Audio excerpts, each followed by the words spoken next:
माँ का एक्सीडेंट हो गया है कार्तिक।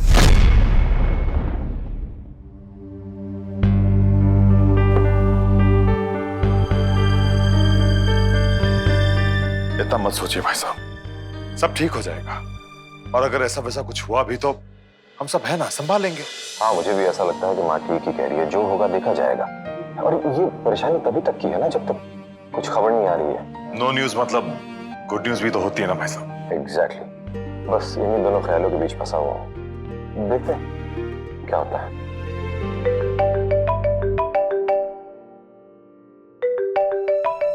मैडम, हाँ बेटा, क्या?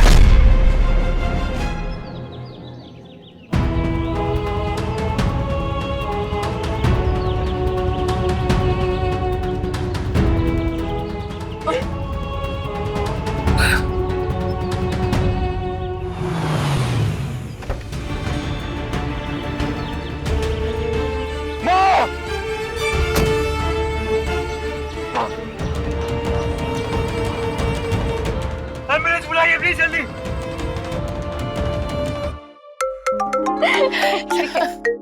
हाँ अखिल बोलिए। वहां सब ठीक है ना सुरेखा? मैं 1 मिनट आई। तुम्हें क्या लगता है मैं जहाँ भी जाती हूँ वहाँ पे बस लड़ाइयाँ करती रहती हूँ? क्या मतलब क्या है ये कहने का कि यहाँ सब कुछ ठीक है या नहीं? तुम हर बात को उल्टा क्यों ले लेती हो सुरेखा? देखो, बहस करने का वक्त नहीं है। मैं वहां आ रहा हूँ 10-15 मिनट में तुम्हें लेने को। हम मुंबई जा रहे हैं। मुंबई? क्यों? वो भाभी का एक्सीडेंट हो गया है। एक्सीडेंट? दीदी का? प्लीज वहां किसी को कुछ मत बताना, वरना सब लोग परेशान हो जाएंगे। ओके?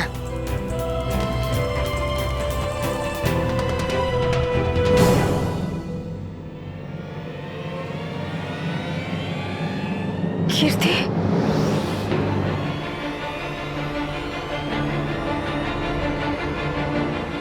कीर्ति दीदी माँ?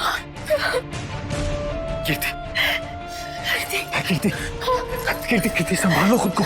कल ही हम लोग कितना एंजॉय कर रहे थे, सब कितने खुश थे। ऑलमोस्ट 2 साल बाद सब साथ में आए थे। हर वक्त किसी ना किसी प्रॉब्लम में पड़ जाते। ऐसा क्यों होता है? कीर्ति, कीर्ति, हिम्मत रखिए और संभालिए खुद को।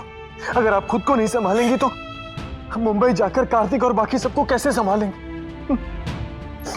चाची, चाचू को फोन करके कह दीजिए कि हम भी मुंबई चलेंगे। हाँ मैं अभी उन्हें फोन लगाती हूँ, तुम लोग भी अपनी पैकिंग कर लो जब तक। चाची आप लव कुश को यही रहने दीजिएगा। डॉक्टर को बुलाइए जल्दी। डॉक्टर! माँ,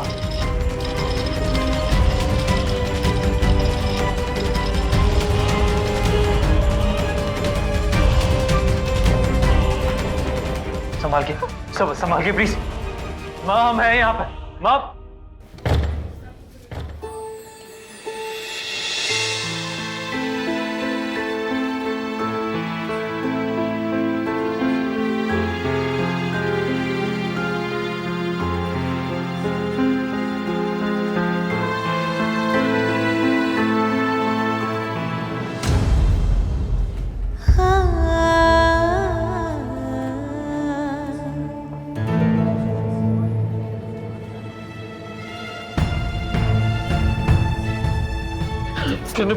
मैंने बोला था पापा को पार्टी माँ के बिना। माँ बेहोश हो गई। डॉक्टर को बुलाओ। डॉक्टर! हनी, मैडम तुम्हें पता है माँ का एक्सीडेंट कैसे हुआ? पता ही नहीं है। कॉलेज से गाड़ी लेकर अकेले ही निकल गए, वैसे कभी निकलती नहीं है। तो माँ गाड़ी चलाती तो है थी, वो गाड़ी क्यों चला रही? पक्का गाड़ी खराब हो गई होगी या ब्रेक फेल हो गया होगा गाड़ी का। हाँ ब्रेक फेल हो गया होगा। तो माँ मुंबई आ गई, किसी को कुछ बताया ही नहीं। उदयपुर से निकली तभी भी कुछ नहीं बताया। माँ आ गई और ये सब हो गया। कुछ समझ में नहीं आ रहा। मेरी माँ को कुछ नहीं होगा ना? यार तुम बोलो ना डॉक्टर को मेरी माँ को ठीक कर दे। वो सालों बाद मुझे मेरी माँ मिली है, वो ठीक कर देंगे ना मेरी माँ को। वो डॉक्टर ऑपरेशन करेंगे, पर इंजेक्शन तो मंगवाया नहीं उन्होंने। उन्हें बोलो प्रिस्क्रिप्शन दे दे, मैं लेकर आ जाऊंगा इंजेक्शन। बहुत दुखेगा ना उन्हें? कोई बात नहीं, मैं हाथ पकड़ लूंगा उनको। फिर नहीं होगा, फिर नहीं दुखेगा उनको। कार्तिक, कार्तिक, हाँ, कुछ नहीं होना चाहिए मेरी माँ को। कुछ नहीं होना चाहिए। कार्तिक, कुछ नहीं होगा, कुछ नहीं होगा कार्तिक, रिलैक्स, कुछ नहीं होगा, कुछ नहीं। तुम समझती है माँ को खोने का दुख। जब माँ चली जाती है तो कैसा लगता है तुम्हें पता है ना? बहुत अच्छे से जानती हूँ मैं, बहुत अच्छे। कुछ नहीं होना चाहिए मेरी माँ को। कुछ नहीं होगा, कुछ नहीं होगा। दूसरी बार ये दुख नहीं झेल सकता। आप में से किसी को मेरे साथ चलना होगा। पेशेंट के कुछ टेस्ट करने हैं, हमें आपके सिग्नेचर लगेंगे और कुछ फॉर्मेलिटीज भी करनी है। आइए।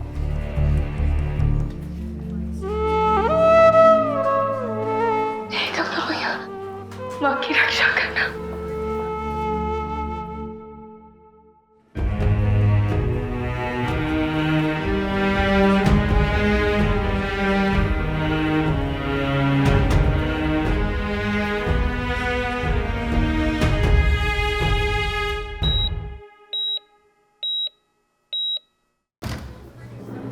डॉक्टर,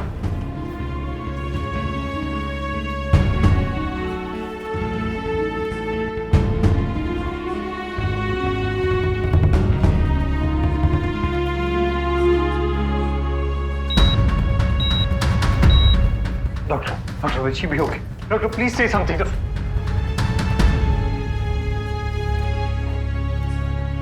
आपकी मदर मिली ना आपको? वो ऑलमोस्ट 1 घंटे से यही थी। कॉलेज आई थी तो मिली क्यों नहीं मुझसे? कहीं मुझे और नायरा को साथ पक्का यही हुआ होगा। पर ये एक्सीडेंट, ये भी तो हो सकता है कि सिर्फ एक्सीडेंट हुआ और मैं पता नहीं, देखा नहीं होता तो ऐसे गुस्से में क्यों निकली होती कॉलेज से?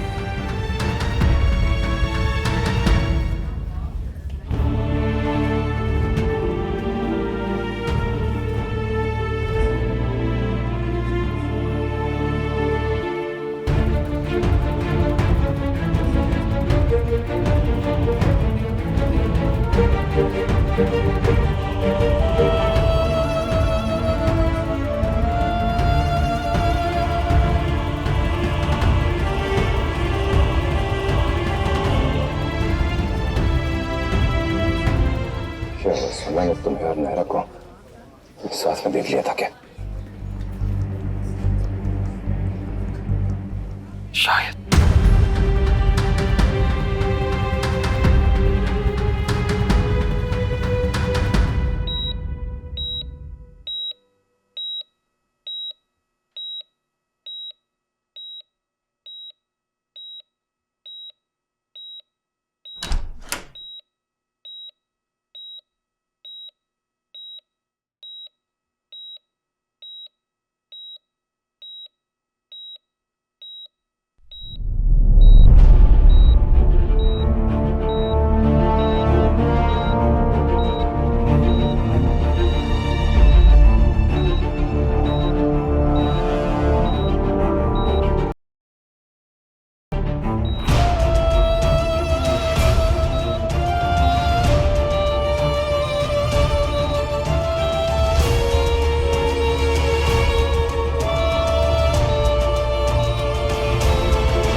माँ ने मेरा नाम लिया ना? आप सबने सुना ना? मेरा नाम लिया उन्होंने। नर्स, नर्स, माँ ने। आप लोग पीछे हटिए। अभी आप लोग में से कोई भी अंदर नहीं जा सकता है। पेशेंट को होश आ गया है, पर पहले डॉक्टर चेक करेंगे, उसके बाद आप लोग उनसे मिल सकते हैं। डॉक्टर साहब, इन्हें फिर से पैनिक अटैक आया है।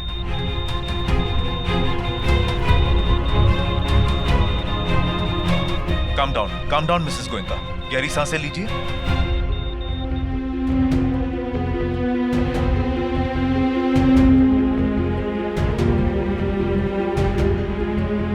मिसेस गोयनका, आप कहें तो आपके बेटे को बुला दूं, क्योंकि आप बेहोशी में बार बार उनका नाम ले रही थी। सिस्टर, इनके बेटे को बुलाइए।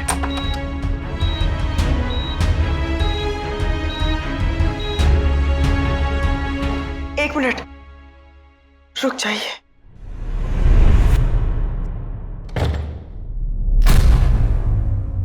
प्लीज किसी को मत बुलाइए, मुझे किसी से नहीं मिलना है,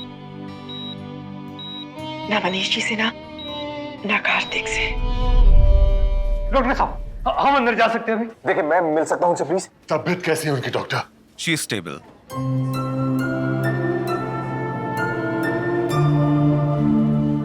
कोई इंटरनल इंजरीज नहीं है। इनफैक्ट बाहरी चोट भी बहुत ज्यादा नहीं है, पर क्या डॉक्टर साहब? She is very upset. कोई बात उन्हें बहुत ज्यादा परेशान कर रही है। She is in a panic state. हम उनसे मिल सकते हैं? पेशेंट अभी किसी से मिलना नहीं चाह रही हैं, और जब तक वो पूरी तरह से ठीक नहीं हो जाती और वो खुद से नहीं कहती कि किसी से मिलना चाह रही हैं, तब तक मैं उनसे किसी को मिलने की परमिशन नहीं दे सकता। पर मेरा नाम लिया उन्होंने बुलाया मुझे। सच मैं कार्तिक हूँ डॉक्टर साहब। देखिए, इन्हें जाने दीजिए, इनसे मिलकर तो वैसे ही ठीक हो जाएंगे, हम प्रॉमिस करते हैं। हमें से और कोई नहीं जाएगा, बस इसे जाने दीजिए। सॉरी सर, उन्होंने इनके लिए भी मना किया है।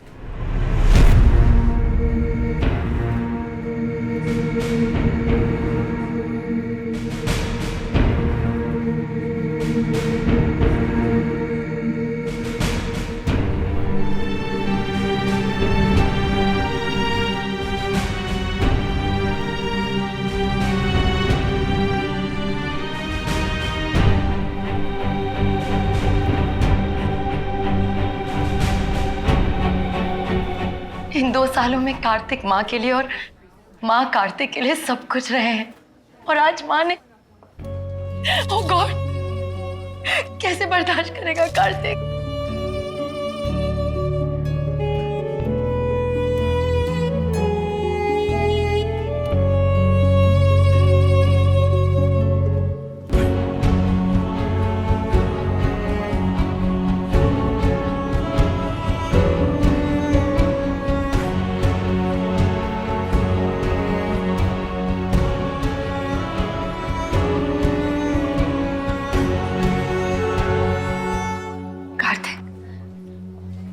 कार्तिक, तुम परेशान मत हो।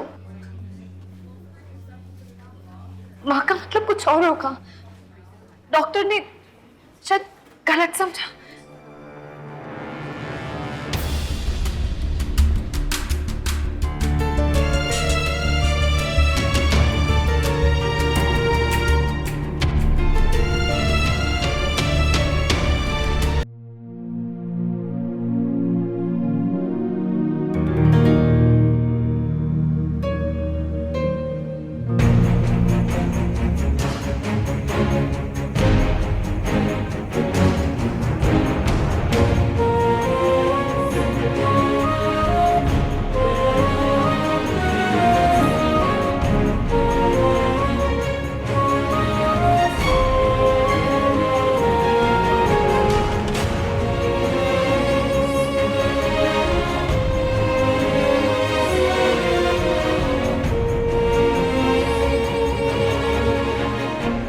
शायद दीदी ने तुम दोनों को देख लिया कॉलेज में।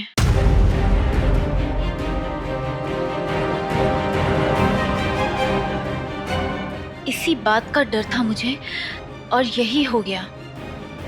पहले वो सिर्फ तुमसे नाराज थी, और अब वो कार्तिक से भी नाराज हो गई है। तभी तो नहीं मिली ना उससे। कार्तिक तो उनकी जान है। पिछले 2 साल से जैसे कार्तिक के सहारे ही जिंदा थी वो। उसे ना देखे, थोड़ी सी भी अगर उससे बात ना हो तो चिंता हो जाती थी उन्हें उसकी। मुंबई वो कहाँ भेजना चाहती थी कार्तिक को? वो तो भाई साहब के कहने पे मजबूरन उन्हें भेजना पड़ा। और उसके जाने के बाद कितनी बीमार रही हैं वो, कितनी परेशान हुई है वो तो बस हम ही लोग जानते हैं नायरा। शुक्र है दीदी ने तुम्हें यहाँ नहीं देखा हॉस्पिटल में, वरना उन्हें फिर से पैनिक अटैक आ जाता। अच्छा तो यही होगा नायरा कि तुम उनके सामने मत ही आना, प्लीज। बस कीजिए सुरेखा जी।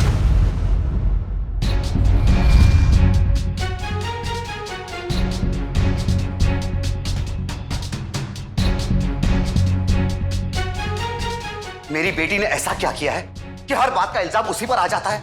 कार्तिक को मुंबई नायरा ने नहीं बुलाया और ना ही उस कॉलेज में जानबूझकर एडमिशन लिया जिसे आप लोगों ने टेक ओवर किया है। ये सब बस एक इत्तेफाक था और कुछ नहीं। और वो घर जो कार्तिक ने चुना, उसने उस सोसाइटी में चुना जहां हम ऑलरेडी रह रहे थे। क्या वो भी नायरा की गलती है? घर तो माँ ने पसंद किया था खुद से। और सबसे बड़ी बात तो ये कि ये बात आपकी फैमिली ने छुपाई, हमने नहीं, और नायरा ने तो बिल्कुल भी नहीं। हर बात पर आप लोग मेरी बेटी को ब्लेम नहीं कर सकते। देखिए भाई साहब, आपको गलतफहमी हुई है। मेरा कहने का मतलब वो नहीं था। मैं मतलब हो ना हो, बात तो वही है। घूम फिर कर हर इल्जाम नायरा पर आ जाता है। क्या किसी ने सोचा कि उस पर क्या गुजर रही होगी? बिना किसी गलती के सजा भुगत रही है और फिर भी उसने किसी से कोई शिकायत नहीं की। और आप लोग हैं कि नायरा, चलो अभी इसी वक्त चलो।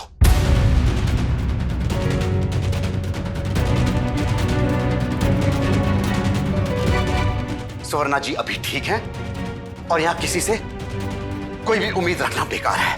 2 सालों से वही अटके हुए हैं सब और शायद बाहर कभी आएंगे भी नहीं, क्योंकि कोई आना ही नहीं चाहता है। बेटा, मैं तुम्हें ऐसे नहीं देख सकता हूं। चलो बेटा, चलो।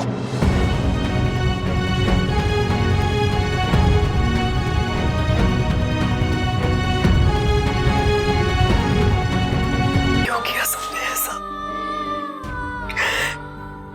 कार्तिक, तुमने भी।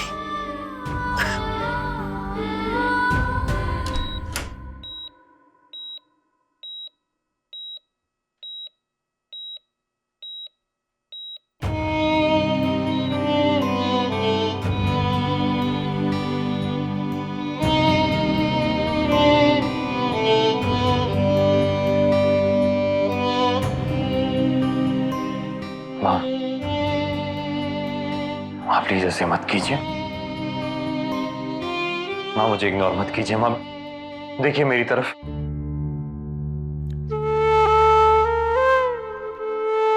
माँ,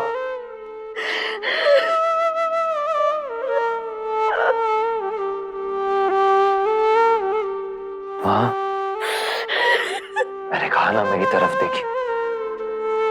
आप नाराज हैं मुझसे तो गुस्सा कीजिए, डांट लीजिए, मार लीजिए चाहिए तो, पर इग्नोर मत कीजिए मुझे। आप प्लीज बात कीजिए ना मुझसे। मैं कहीं नहीं जाने वाला। आप जब तक मुझसे बात नहीं करेंगे मैं इस रूम से बाहर ही नहीं जाऊंगा। माँ मेरी तरफ देखिए। माँ नहीं हूँ मैं तुम्हारी माँ। कुछ नहीं लगती मैं तुम्हारी। माँ प्लीज ऐसे मत कहिए। आप जानती हैं ना आप मेरे लिए क्या है। कुछ नहीं हूँ मैं तुम्हारे लिए, कुछ नहीं हूँ तुम्हारे लिए। कार्तिक, इतना बड़ा धोखा दिया मुझे, झूठ बोला मुझसे।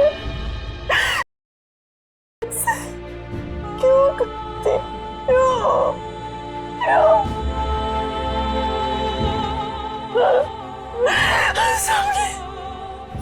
सबने अंधेरे में रखा मुझे।